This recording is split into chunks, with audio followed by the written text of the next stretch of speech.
आचार्य देवव्रत जी के साथ गुरुकुल के इन खेतों में मैंने प्राकृतिक खेती के व्यवहारिक रूप को देखा है। सचमुच में केमिकल फर्टिलाइजर के अनियंत्रित प्रयोग के कारण आज धरती की उर्वरा शक्ति समाप्त हो रही है। मित्र कीट मारे जा रहे हैं और उसके कारण उत्पादित जो अन्न फल सब्जियां हैं वो कई रोगों का कारण बन रही है। ये स्थिति अगर नहीं बदली तो आने वाली पीढ़ियां हमें माफ नहीं करेंगी। आने वाली पीढ़ियों के रहने के लायक ही धरती नहीं बचेगी। इसलिए ये सही समय है कि हम धीरे धीरे ही सही लेकिन प्राकृतिक खेती की तरफ बढ़ें। आज मैं देश के किसानों को पूरे विश्वास के साथ ये कहना चाहता हूं, आचार्य जी के समक्ष बैठकर, ये धारणा गलत है कि प्राकृतिक खेती से उत्पादन घटता है। अगर सही तरीके से प्राकृतिक खेती की जाए तो उत्पादन घटता नहीं है, अपितु बढ़ जाता है। प्राकृतिक खेती में इंटरक्रॉपिंग के कारण एक नहीं, एक साथ गन्ना, गन्ने के साथ सरसों, चना, चने के साथ गेहूं, अलग अलग फसलें ली जा सकती हैं और ये फसलें पूरक होती है। अगर गेहूं के साथ चना लगाए तो नाइट्रोजन की पूर्ति अपने आप गेहूं को हो जाएगी। ये प्रयोग सचमुच में अद्भुत है।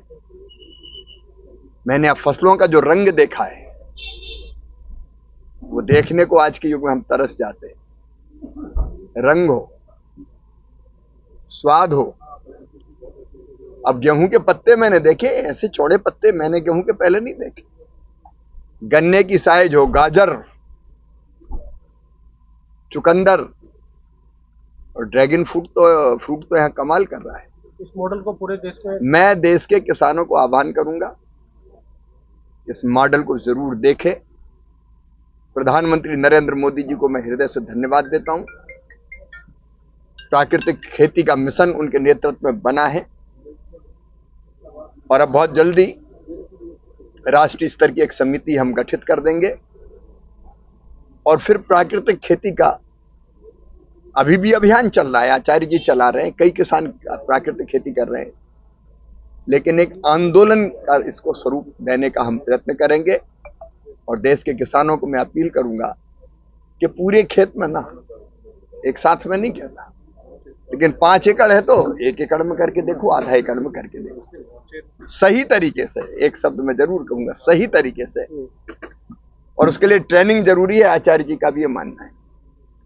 ठीक से किसानों को ट्रेनिंग देके अगर सही तरीके से प्राकृतिक खेती की जाए तो उत्पादन भी बढ़ेगा, गुणवत्ता तो बढ़ेगी ही, धरती बचेगी। अब केंचुआ गांव में देखने नहीं मिलता, और केंचुआ वो है जो धरती में 50-50 फुट नीचे जाता है, फिर ऊपर आता है, फिर नीचे जाता है, फिर ऊपर आता है, पूरी धरती को एक तरह से पोली बना देता हो, पत्थर की तरह कड़ी नहीं होने देता। और केंचुआ मिट्टी खाता और मिट्टी देता, वो भी खाद का काम करती है। तो ये प्राकृतिक खेती ही हमारी धरती को बचाएगी, हमारी अन्न की, क्योंकि आज विषाक्त अन्न खा के कई तरह की बीमारियां हो रही हैं, उससे भी बचाएगा। मुझे लगता है कि भगवान की इच्छा थी आचार्य जी के आपके इस प्रयोग को देखने हम लोग आए, तो हजारों लोग यहाँ आ रहे हैं और मुझे पूरा विश्वास है कि अब प्राकृतिक खेती का हमारा मिशन धीरे धीरे भले सही हो लेकिन अब सही दिशा में आगे बढ़ेगा। प्राकृतिक खेती का जनक माना जाता है, ऐसा राष्ट्रपति महोदय भी कह चुके हैं सर आचार्य देवव्रत के बारे में, प्राकृतिक खेती का जनक माना जाता है आचार्य देवव्रत। राष्ट्रपति भी कहते हैं। आचार्य हम कहते थे, आज से मैं कहता हूँ ऋषि। ये प्राकृतिक, ये इनका जो जा रहे हैं सर किसानों के इनका जो चिंतन है वो ऋषि तुल्य है। जो केवल समाज और देश को बचाने के लिए काम कर रहा है। मैं आचार्य जी प्रणाम करता हूँ आपको। चंडीगढ़ जा रहे हैं आप? बिल्कुल, यहाँ से मैं चंडीगढ़ जा रहा हूँ, नहीं तो और देर रहता है यहाँ। वहाँ मुझे समय पर पहुँचना है। मैं अपने किसान भाइयों से मिलने के लिए बहुत उत्सुक हूँ। मैं कई किसान संगठनों से भेंट कर चुका हूँ। सद्भावपूर्ण वातावरण में चर्चा करेंगे, बात करेंगे और किसान को, खेती को, देश को सही दिशा में आगे बढ़ाएंगे।